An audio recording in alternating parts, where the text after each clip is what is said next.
Assalamualaikum warahmatullahi wabarakatuh. Kami dari kelompok 1 ingin mempresentasikan tentang pembiayaan rumah sakit di era JKN yang beranggotakan Sherin Yudinata, Mutia Ihsania, Arni Melati, Rani Ulhusna, Mutiara Hendi Farshilah, Melti Isyahda, Abuzar Al-Ghifari, Azura Mauriska Putri, Dwiki Aulia Harlan, dan Aisyah Ramadhani. Dengan materi yang pertama, pengertian Indonesia Best Case Group, yang kedua, manfaat Indonesia Cash Based Group, yang ketiga, kelebihan dan kekurangan sistem pembayaran Indonesia Cash Based Group, yang keempat, sejarah Indonesia Cash Based Group, yang kelima, penerapan sistem pembayaran Indonesia Cash Based Group. Yang keenam, pengertian diagnostik relais group. Yang ketujuh, manfaat diagnostik relais group. Yang kedelapan, mekanisme penentuan diagnostik relais group. Baiklah, pada slide kali ini kita akan membahas mengenai pengertian Indonesia Best Case Group atau INA-CBGS. Nah, yang sama-sama teman-teman kita lihat, bahwasannya rumah sakit merupakan organisasi yang kompleks, memberikan pelayanan yang bersifat heterogen kepada pasien.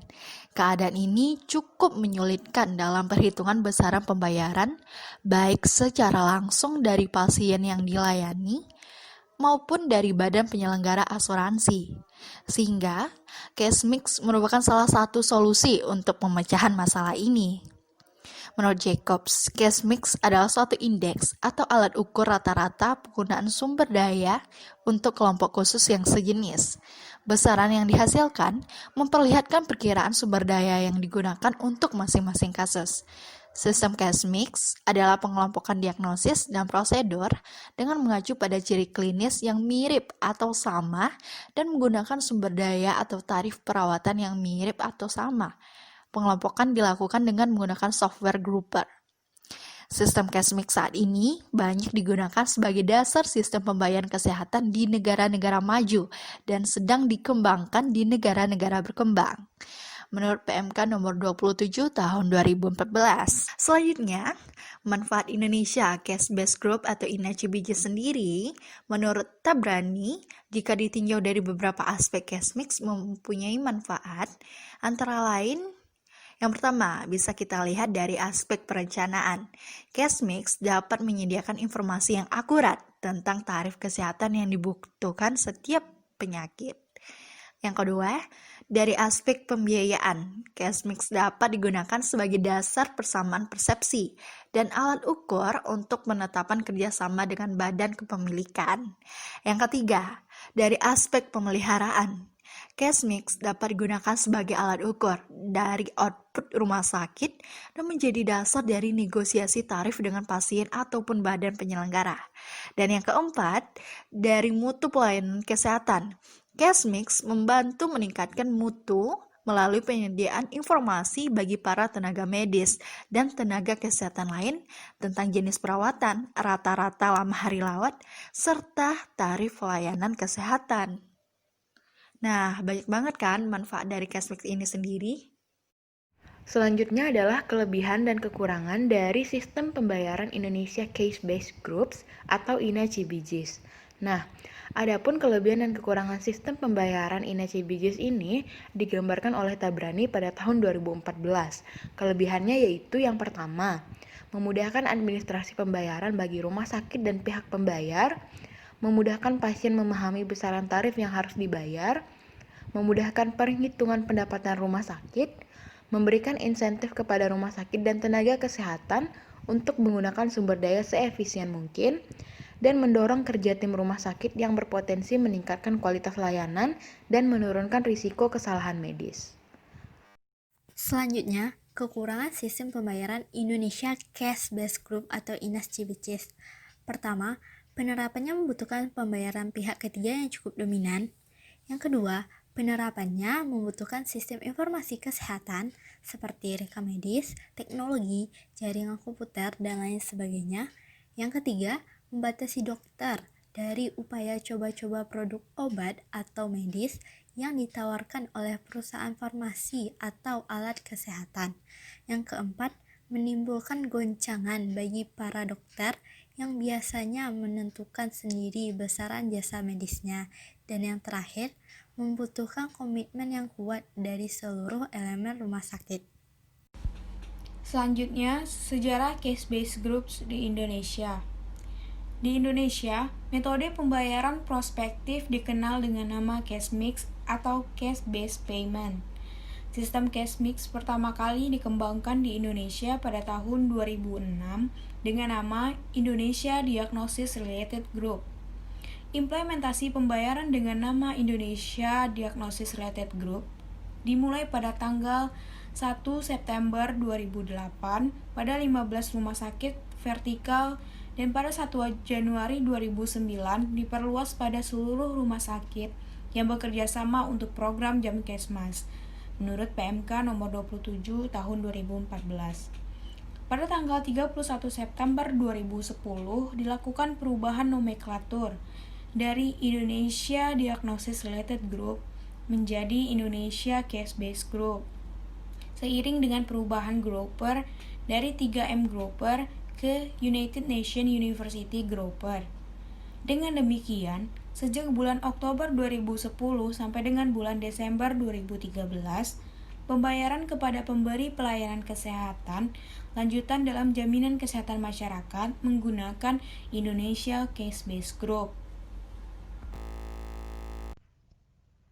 Baiklah, selanjutnya kita akan membahas mengenai penerapan sistem pembayaran INASI BJS di Indonesia. Yang pertama, ada dasar hukum penerapan INASI BJS. Di Indonesia, penerapan sistem INASI BJS mempunyai beberapa dasar hukum. Di antaranya, yang pertama ada Undang-Undang Nomor 40 Tahun 2004 tentang Sistem Jaminan Sosial Nasional atau SJSN. Yang kedua ada Undang-Undang Nomor 29 Tahun 2004 tentang Praktik Kedokteran. Yang ketiga ada Undang-Undang Nomor 36 Tahun 2009 tentang Kesehatan. Yang keempat ada Undang-Undang Nomor 44 Tahun 2009 tentang Rumah Sakit. Dan yang terakhir berdasarkan SK Direktur Jenderal Bina Upaya Kesehatan tentang Kelompok Kerja Center for Case Mix tahun 2011. Selanjutnya ada tahapan implementasi dan pengembangan INASI BJS. Implementasi sistem INASI BJS dimulai pada Oktober 2010 yang dimulai dengan menggunakan UNU Grouper.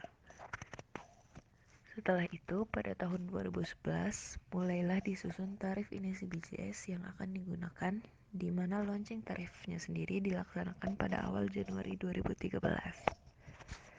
Selama kurun waktu 2013, lalu dilakukan pengupdatean tarif INASI BJS.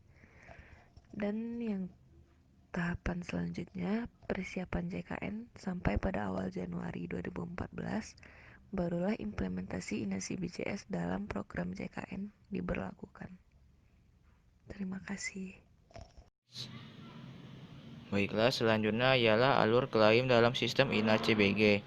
Besarnya pembayaran dalam INACBGS ditentukan oleh yang pertama ialah diagnosa primer, yang kedua adalah diagnosa sekunder, yang ketiga adalah komplikasi, dan yang keempat ialah prosedur. Alur klaim dalam sistem INACBG secara singkat dapat digambarkan pada bagian di samping ini. Selanjutnya adalah pengertian Diagnostic Related Groups atau DRGs. Diagnostic Related Group atau DRGs yaitu suatu sistem yang mengklasifikasikan pasien-pasien rawat inap rumah sakit ke dalam kelompok-kelompok atau grup yang menggunakan sejumlah sumber daya yang relatif sama berdasarkan karakteristik seperti diagnosa, prosedur, umur, komplikasi, ataupun penyakit yang menyertai. Perencanaan pembayaran prospektif di DRGs adalah suatu standar untuk semua pelayanan rawat inap yang didasarkan pada diagnosa dan suatu periode tertentu. Selanjutnya, manfaat Diagnostic Related Group atau DRGS. DRGS memberikan informasi tentang klasifikasi kasus-kasus dengan diagnosa yang sejenis disertai standar-standar pelayanan yang digunakan, sehingga memudahkan dalam perhitungan biaya yang tercermin pada case mix atau unit cost per jenis penyakit. Sistem DRGS merupakan satu model dari banyak kemungkinan cara untuk mengklasifikasi pasien menurut unsur-unsur yang ada. Selanjutnya yaitu mekanisme penentuan diagnostis related group atau DFGS. Penentuan diagnosa didasarkan pada International Classification of Disease atau ICD yang dikembangkan di Amerika mengacu kepada World Health Organization System. Rumah sakit di Indonesia saat ini sudah menggunakan ICD-X. Secara operasional, pelaksanaan DFG dan CASMIC di rumah sakit antara lain meliputi: yang pertama, masing-masing kasus diseleksi berdasarkan apakah memerlukan tindakan operasi atau tidak. Yang kedua, umur, adakah komplikasi atau tidak. Yang ketiga, setelah kriteria diseleksi, maka untuk masing-masing kasus yang menggunakan jumlah sumber daya yang sama dapat dibayar dengan harga yang sama sehingga didapat suatu standar. Yang keempat, namun demikian tidak menutup kemungkinan rumah sakit harus membayar kelebihan biaya seperti pada kasus-kasus outlier dan direct medical education. Baiklah, ini referensi yang kami ambil.